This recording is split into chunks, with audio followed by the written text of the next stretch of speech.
The whole plate is wrong. You know it before your light even reaches it. Something in the way the current moves differently here. The way the silt stirs where it shouldn't.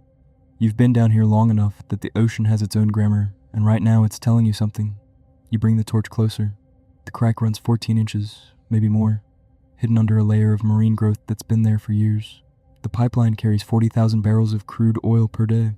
The repair window is 6 hours before the tide shift makes this section unworkable. You are 180 feet below the surface of the North Sea. The water is 4 degrees Celsius, and your dive bell is 40 meters above you on a cable no thicker than your wrist.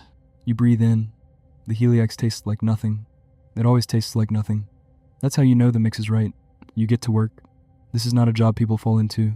Nobody wakes up at 17 and announces they want to live inside a pressurized steel tube, the diameter of a van for 28 days at a time, breathing synthetic gas, sleeping in bunks bolted to the wall, and descending daily into black water to weld critical infrastructure at depths that would kill an unprotected human in minutes.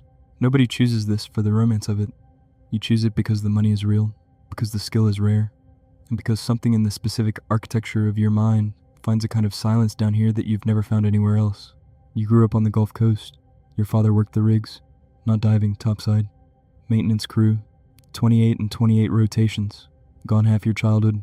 When he was home, he smelled like diesel and salt and something else you couldn't name until you got older and recognized it as the particular exhaustion of a man whose body had been borrowed by his employer for decades. He never pushed you toward this work. He never pushed you away from it either. He just told you once, when you were maybe 15, that the ocean didn't care about you, personally. That was the lesson. That was the whole thing. The ocean doesn't care. Act accordingly. You started as a commercial diver at 22. Shallow work first, bridge abutments, harbor inspections, inland construction. You learned to move in water the way other men learn to move through crowds. You learn to read currents, to feel pressure changes before your gauge shows them, to stay calm when your mask floods, and the instinct to panic surges up through your chest like something animal and ancient. That instinct never fully disappears. You just build a cage around it. Every diver builds a cage. Some of them are sturdier than others. Saturation diving is different. Most commercial diving is surface supply, bounce diving. You go down, do the job, come back up, run through your decompression stops in the water, or in a chamber on deck. It works for shallower operations, but below 50 meters, the bounce becomes impractical. Every descent and ascent means more decompression time, more risk, more exposure. The math stops working, so the industry developed a solution that sounds, the first time you hear it, like something from a science fiction novel. You pressurize the divers to the working depth, and you keep them there. The saturation system is a cluster of interconnected steel chambers bolted to the deck of a dive support vessel. Living quarters, a transfer lock, a medical lock, and the dive bell, which connects to the whole system through a pressurized trunk. You enter the chambers at the start of the job. You breathe a mixture of helium and oxygen calibrated to match the partial pressure of the working depth. Your blood, your tissues, your cells, everything saturates with inert gas until your body reaches equilibrium with the pressure around it.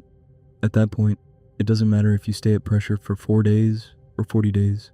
The decompression obligation is the same. Your body has already paid the tax. Now you just work. You live in a tube. The living quarters are roughly the dimensions of a shipping container, designed for 6 people.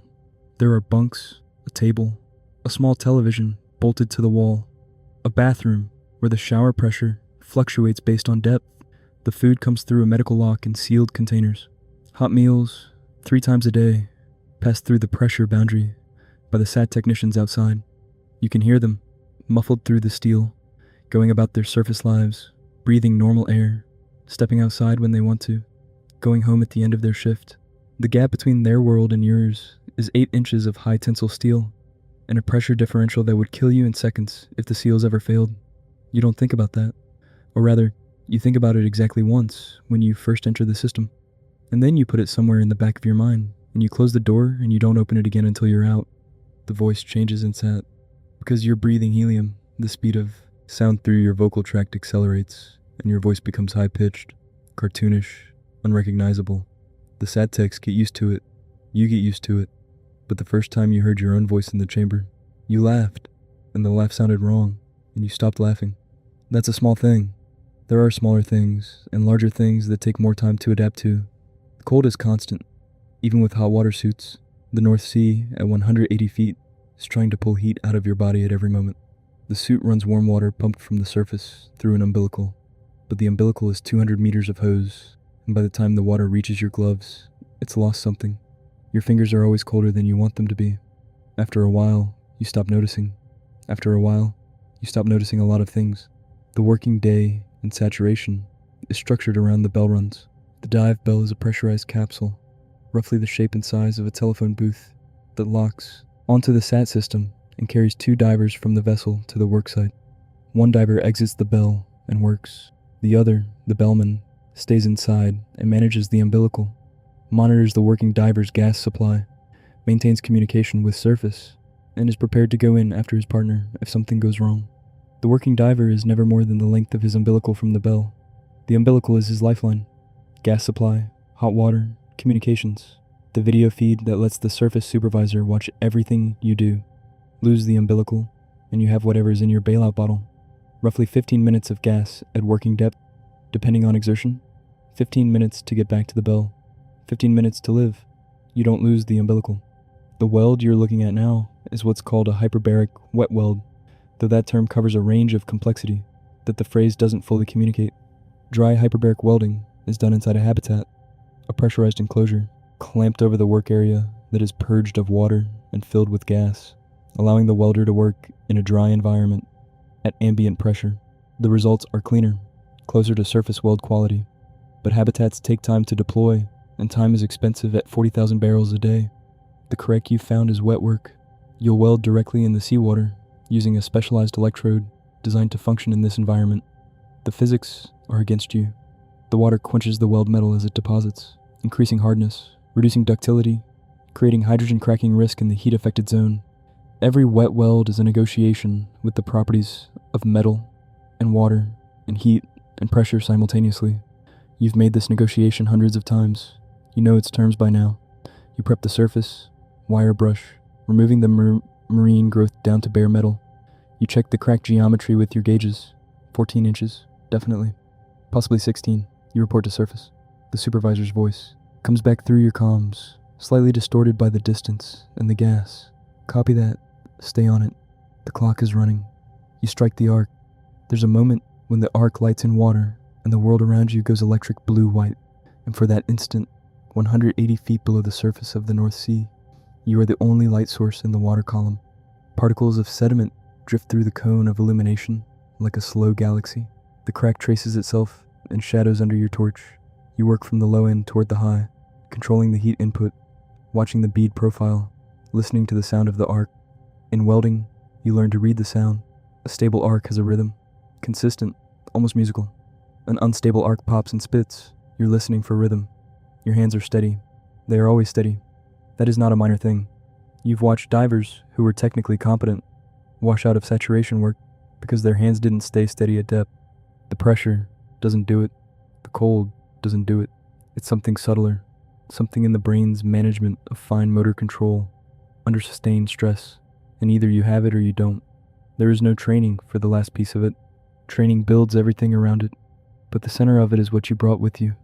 You think about your father's hands sometimes, down here. Big hands, scarred along the knuckles from topside work. He could fix anything.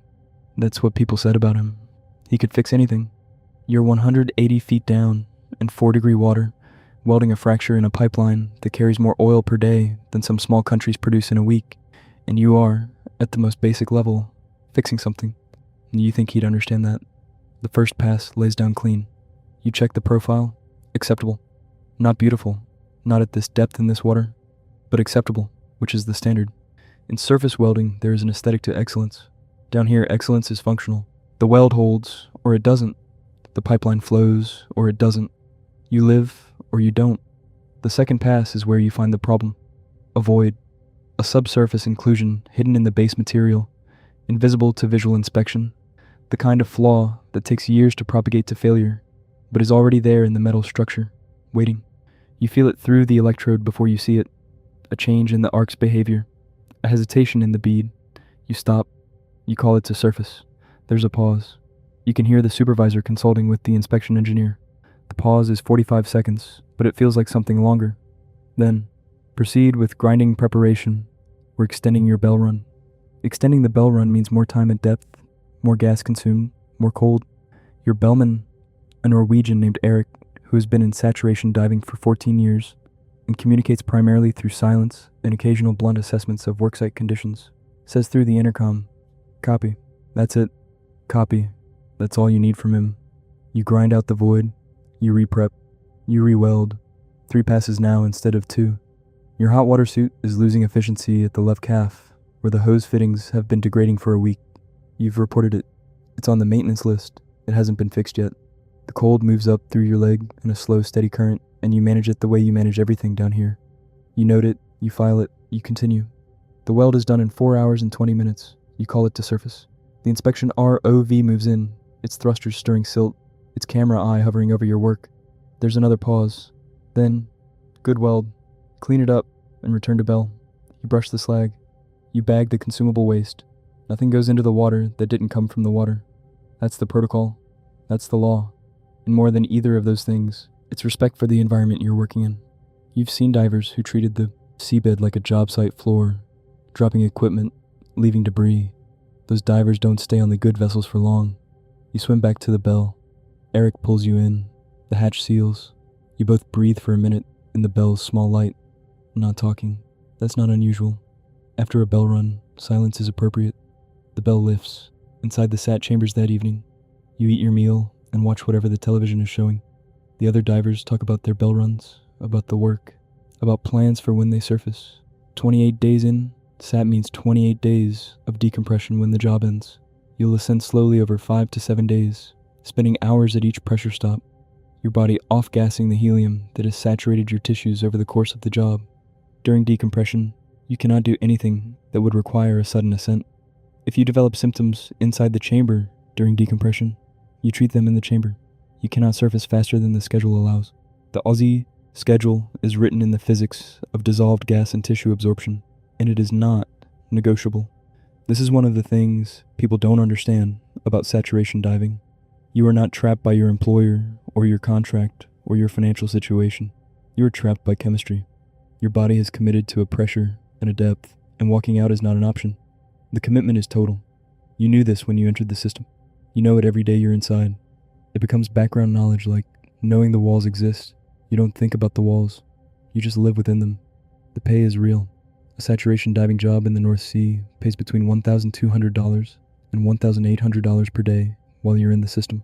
A 28-day sat equals somewhere between $33,000 and $50,000 for one job. There are divers who run 4 or 5 saturation jobs per year. The math is seductive. It is also, like most mathematics applied to dangerous things, a simplification of a more complex transaction.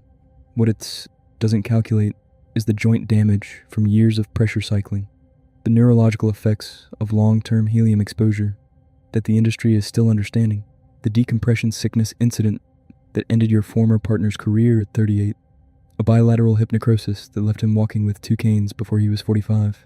The industry calls it a septic bone necrosis. It sounds like a technical problem. It looks like a man who can't get out of a chair without grimacing. You've had 2 mild DCS incidents, both resolved with recompression treatment, both documented, both carry forward in your medical record as a ledger of what this work costs. Your shoulders ache in cold weather. Your knees are older than your age. You sleep well inside the chambers, better than you sleep anywhere else.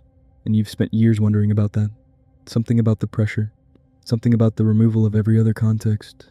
Inside the SAT system, there's only the work and the waiting, and the small human community of 5 other people who understand exactly what you are and what you do without requiring any explanation.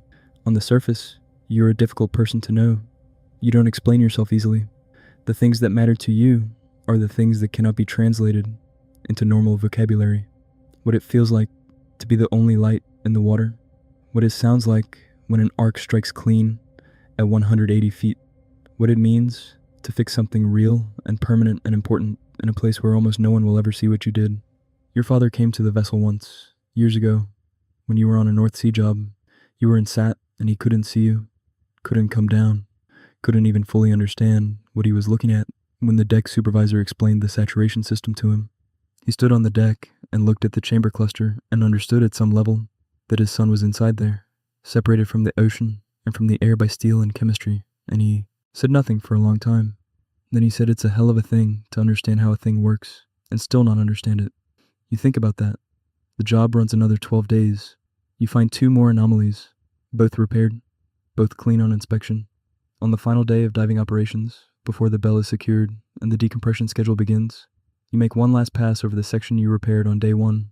You light it up with your torch and you look at it. The weld bead is already beginning to acquire the faint growth of microorganisms, the earliest stages of the biological colonization that will, over years, coat it in the same marine layer that covered the crack beneath.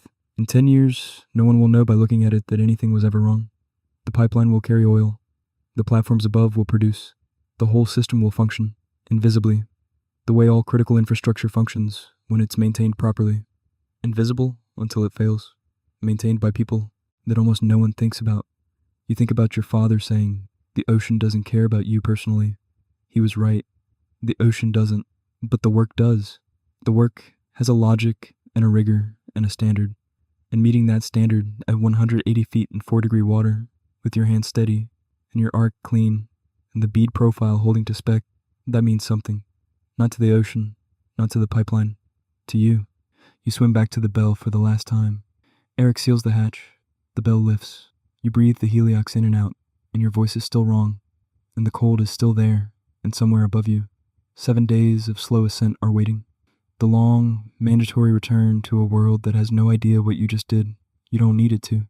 You know what you did. That's enough. That's always been enough.